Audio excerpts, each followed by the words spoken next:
Je ne suis pas très habitué à parler avec la police en longueur, et tu t'aperçois qu'ils ressentent beaucoup plus le pays et ses fractures qu'ils ne le disent quand la caméra s'allume. Et même les flics, hein, les CRS, dès que la caméra s'éteint, ils te disent, mais on est des gens désespérés. On a eu un mec qui s'est allongé devant notre véhicule en disant écrasez-moi, je suis un artisan, j'arrive plus à payer mes charges.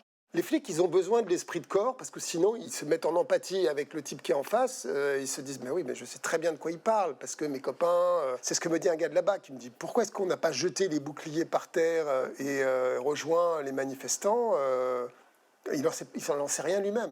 Pendant l'allemand, hein, sous la dictature, sous la législature du préfet allemand, un gendarme sur 5 avait un fusil d'assaut visible sur le dos.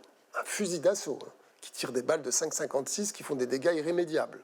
Un flic qui ne se maîtrise pas, c'est un flic qui génère de la guerre. Donc même du point de vue de la police, c'est un truc de dingue. Il faudrait surformer les flics qui sont en contact de la population civile pour qu'ils essayent de se contrôler. Il faudrait un jour que ce pays se pose la question de sa relation avec les Arabes. Et Nanterre n'est pas une ville neutre. Si on se met dans l'histoire, Nanterre, c'est le bidonville de Nanterre. C'est du bidonville de Nanterre que sont partis les cortèges du FLN. Le 17 octobre 61, on a retrouvé 200 types noyés dans la Seine. On a caché ce crime d'État pendant 30 ans. La question post-coloniale, elle n'est pas résolue.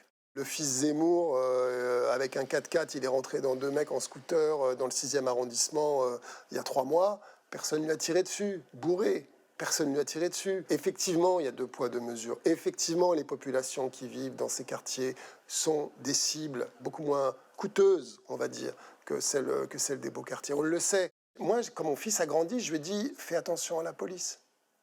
Fais vraiment attention à la police, tu peux en mourir.